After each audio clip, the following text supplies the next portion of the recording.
Nancy was very possessive. She also liked to tell people what to do, and she did. She told her children what to do, and she would put it would make a problem for Chris with the children when she do this, but it was usually a very good advice whether they wanted to do it or not. And the thing about Nancy's advice, as I say, was she was usually right, but she didn't always make herself liked by it. Nothing ever happened to Nancy. It always happened around her, and she dealt with it. That's one of the reasons I think why Nancy has stayed on the air for all these years, because there was no reason to write her out. As there were, some of the other characters would get embroiled in a situation, and it would have to be taken to a close. And Nancy just went on with the family. Were there any situations where she may have gotten written out, or you feared that? No. They didn't write her out, but they didn't write Nancy and Chris in for about 3 years, except very spottily, where some of the kids got married, and we'd come back for the wedding and that sort of thing.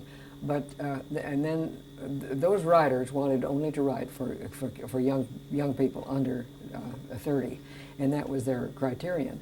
And of course, Nancy and Chris were a good deal older than that at that time.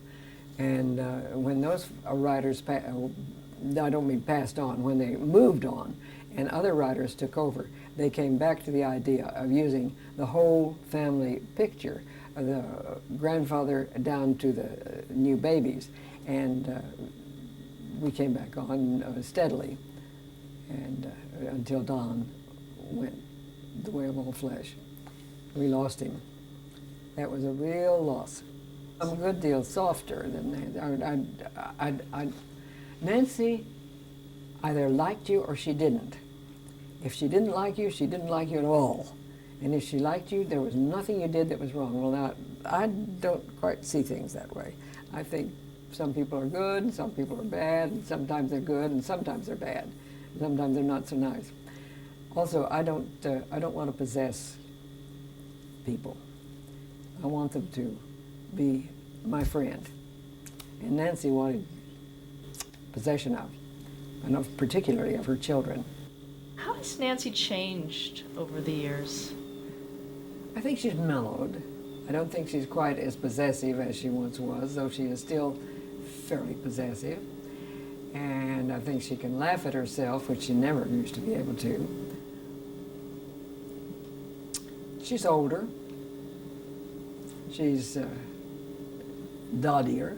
She doesn't walk as well as she used to. But that's old age.